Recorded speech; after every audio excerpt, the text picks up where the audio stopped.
जय हिंद। आज हम लोग बिहार के नदी तंत्र के बारे में जानेंगे।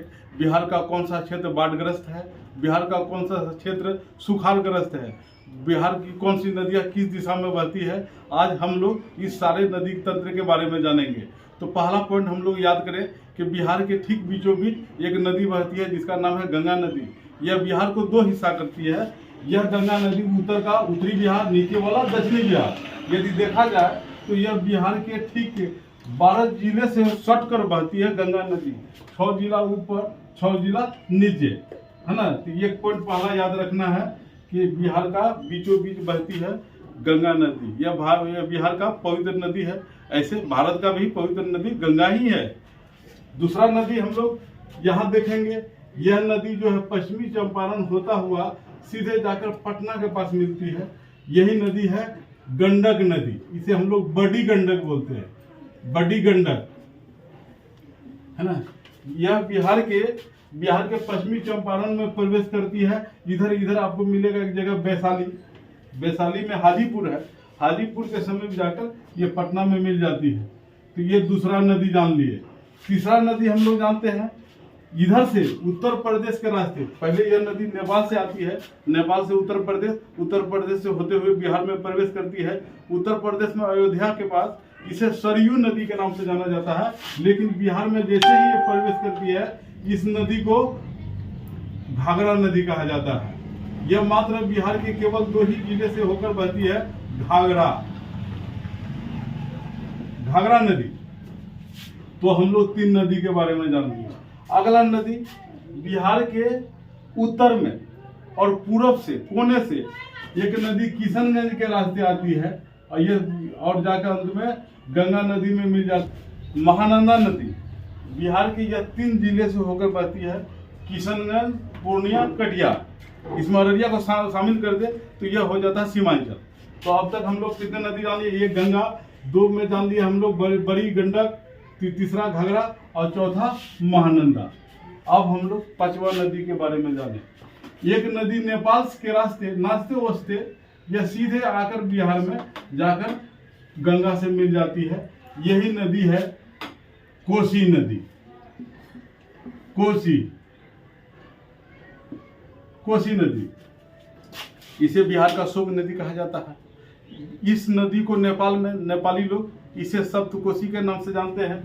कोसी में हर साल पानी बहुत ज़्यादा आ जाता है बरसात के दिनों में, जिससे इधर का इलाका जलमग्न हो जाता है, अर्थात बाढ़ग्रस्त हो जाता है ना। इसमें 2 नदियां और आकर संगम करती है।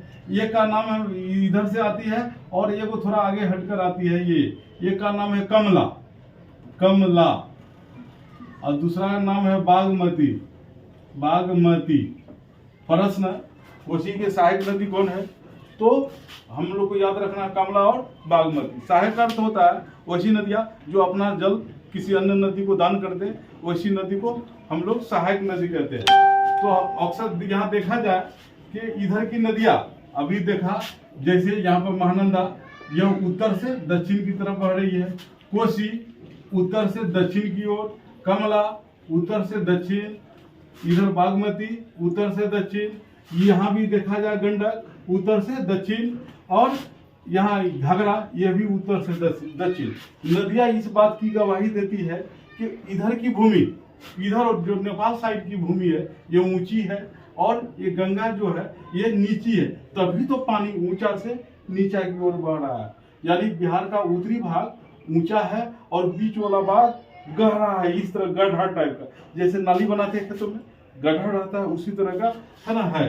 अब आते हैं निचले झारखंड में। हम लोग जानते हैं छोटा नागपुर का पठार झारखंड में है।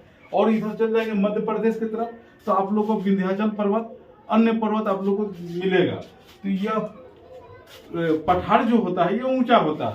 तो यहाँ देखिए एक नदी इधर से प्रवेश करती है और जाकर यहाँ मिल जाती है। यही नदी है सोन नदी। अब इस पानी का बहाव का डायरेक्शन देखेंगे आप, कि आखिर ये नदी किस दिशा में बहती है। तो इस दिशा में, माने नीचे है दक्षिण, ऊपर है उत्तर। तो दक्षिण से उत्तर, है ना। नदी का नाम है सोन। तो अब तक हम लोग कितने नदी पढ़ लिए? 1 गंगा, 2 में हम लोग पढ़ लिए बड़ी गंडक, 3 में पढ़ लिए घाघरा, 4 में पढ़ लिए महानदी, 5 में कोसी, 6 में कमला, साथ में बागमती। अभी अभी हम लोग 8वां नदी पढ़ने जा रहे हैं, सोन नदी। तो अक्सर परीक्षा में यही पूछता है बिहार की उल्टा दिशा में बहने वाली नदी कौन है, तो सोन। उल्टा का अर्थ है दक्षिण से उत्तर।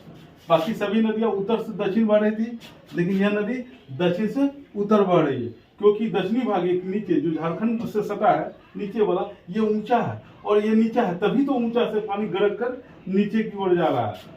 और एक नदी यहाँ देखेंगे, पतली सा नदी निकलेगा उत्तर प्रदेश के रास्ते, पहले निकलती है मध्य प्रदेश से, लेकिन उत्तर प्रदेश से होता हुआ सीधे बिहार के बक्सर में टच मारकर कुछ दूर चलती है, फिर गंगा में मिल जाती है।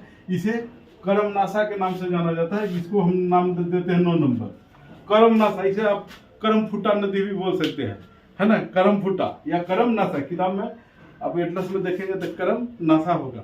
इस नदी का खासियत है, लोग कहते हैं, अब रियल बात है कि नहीं है, कि इस नदी में नहाने से कर्म फूट जाता है और गंगा में नहाने से मनुष्य का पाप धुल जाता है ना। तो करमनासा करमफुटा देख लिए। अब हम लोग चलते हैं 9 के बाद अगला नदी के बारे में हम लोग जानेंगे। एक नदी जो है इधर से छोटा नागपुर के पठार से होते हुए और सीधे जाकर गंगा में मिल जाती है। फिर और भी नदी है इधर से बहकर यहाँ मिल जाती है। तो 10 नंबर की नदी का नाम है पुनपुन। यह नदी किस दिशा में बह रही है, झारखंड से निकली है और ऊपर की ओर मुख है और यह जाकर गंगा में मिल जाती है। नाम है इसका पुनपुन नदी। ध्यान दीजिए, अब हम लोग 11 नंबर के बारे में जानना है। ये 11 नंबर वाला नदी यह झारखंड के छोटा नागपुर के पठार से निकलती है और यह बहते बहते गंगा में मिल जाती है। इस नदी का नाम है फल्गु। और इसी नदी के किनारे गौतम बुद्ध को ज्ञान की प्राप्ति हुई थी, यहीं पे तपस्या किए थे। और भी आगे देखेंगे और भी नदी निकलेगा, इधर मिलेगा, जिसका नाम है क्यूल नदी। तो हम लोग 12 नंबर भी देख लिए। तो यह नदी क्या गवाही दे रही है कि गंगा का तंत्र, जो गंगा नदी बह रही है, ये वाला भाग नीचा है, इधर वाला पर्सन ऊंचा है, पानी गरक गरक कर कहाँ भाग के आ रहा है, गंगा में।